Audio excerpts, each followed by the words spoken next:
Hey, what's going on? In this video, we're going to look at how to assign products and follow-on actions into your funnel. So the best place to do that, most times you're going to add in a product that's obviously going to be on an order page, right? So what you're going to do, you're going to go to your order page, and you can navigate in the sidebar here with all of your different pages and just navigate to where your page is, whichever one's going to be your order page. Now, okay, so we have an order form built into this funnel, this particular funnel, and it's over here. Now, what we're going to do, we're actually going to take this out. This is using the legacy in here. So what we're going to do is just pop that out and put in the regular checkout. So even though it's a template, you could still change items out and do whatever it is that you guys want to do with it. So let's take this and move that down below. And now we've got the checkout element, okay? So where you can select your products from is actually in here. So you can go to product select. Now, by default, there's nothing in here. It says there's no product resource in this. So you have to click on edit products. And if you click on edit products, you can add in products that already exist from your system. So you can come in here and select my new book or Matt's Playground's first product, whatever it is that you have in your system, obviously. So you're going to select those and just add in whatever it is that you're selling and stick it in here. You can also do the order bump. You can move this from the order bump from the main product. Just move it right on up, and we'll add the second product here, and that'll be Matt's first product, and then we can move one of those into the order bump location. Now, if you want to do additional edits, you'll have to go into the settings and make sure that that's done. So since we're assuming at this point, now that we're going through this process, that you've already done this, all we want to do is add these products to there, and you can do that directly through the page, directly through the checkout element. You can only do that with the new smart checkout, okay? One more thing that you can do with this, which is actually really kind of a cool feature, if you come in here and click on edit products again, let's put both of these in here as core products and then go backwards. So now we have two products in here, right? So what we're going to do now is we're just going to click on that X. We're going to come back here, go back, and then we're going to go back into product select. You'll now notice that we have two products here that we can check this badge on, right? What if I want one of these to be say a highlighted product, so that way people come and see this more often? So we can actually click on one of them, and it kind of adds a glowing highlighted effect to it, right? That way it kind of brings attention to it so that you can make that be the most highlighted and most anticipated product that you have. And people are more likely, oh yeah, if that's best selling, maybe I'll click on that product and that'll be the one that I purchased today, right? So thought maybe you would find that kind of fun and interesting there. So you can also go in and do some additional styling with that as well. Okay, so we're going to leave that there. Another way to add your products is, let's actually hit the save button on this. So anytime you make any major changes, of course, hit the save button. Let's see if we go to the order form page. It's telling me that this page is using the legacy checkout component, which it's not anymore because I just fixed that. So don't worry about that. What you can do is go to the three dots there, and it now says manage products. We're going to go to manage products, and now you can come in here and make the changes that you want. Okay, so we can do that. You don't even have to hit the save button if you do it there, and everything's good. So let's look at follow-on actions at this point. What follow-on actions might you want to take?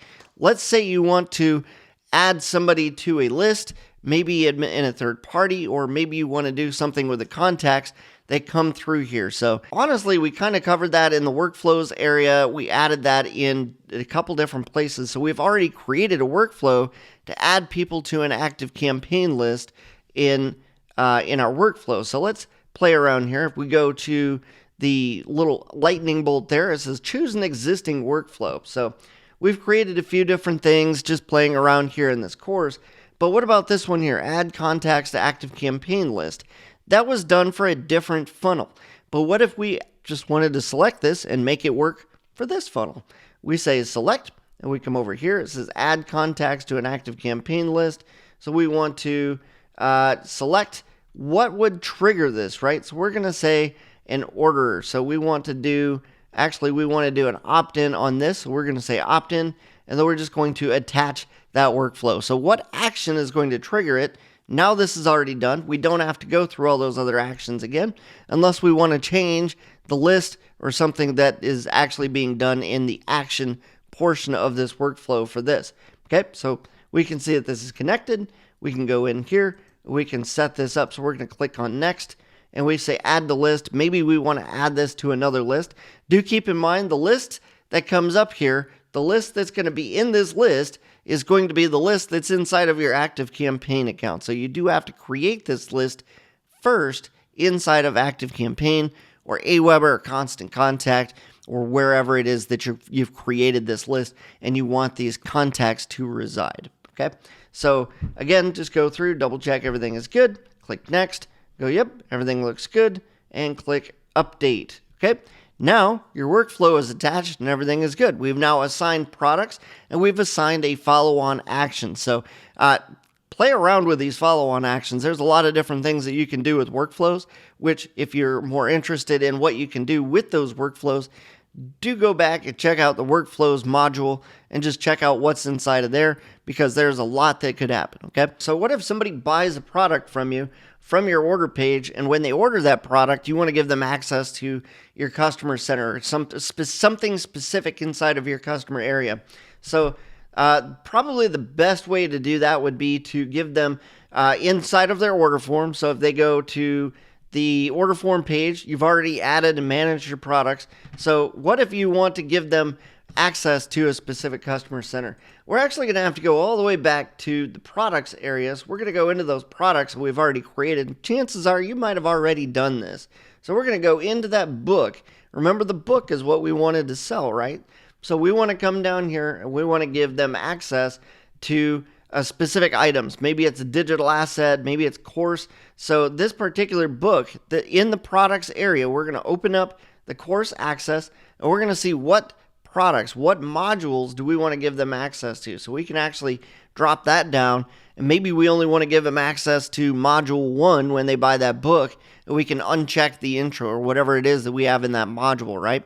So you can actually set that up here and then they will get access to that when they purchase. If you want to give them access to this at a different stage, then you would need to set up this course access with a workflow at a different point. This is only associated with a product purchase, but if you want to give them access, maybe when they sign up for a webinar or something, that would be access based on an opt-in, which would require a workflow to set up the access to this particular customer center area. Okay, so hopefully this helps. That's how you would set something like this up. Of course, don't forget to hit that save button and go in. Once you've done that, as long as that product is associated to that particular funnel, then you're good. There's nothing else you need to do. Of course, if you have any OTO pages that need products, make sure to go through this process with those pages as well. Okay, I'll see you guys in another video.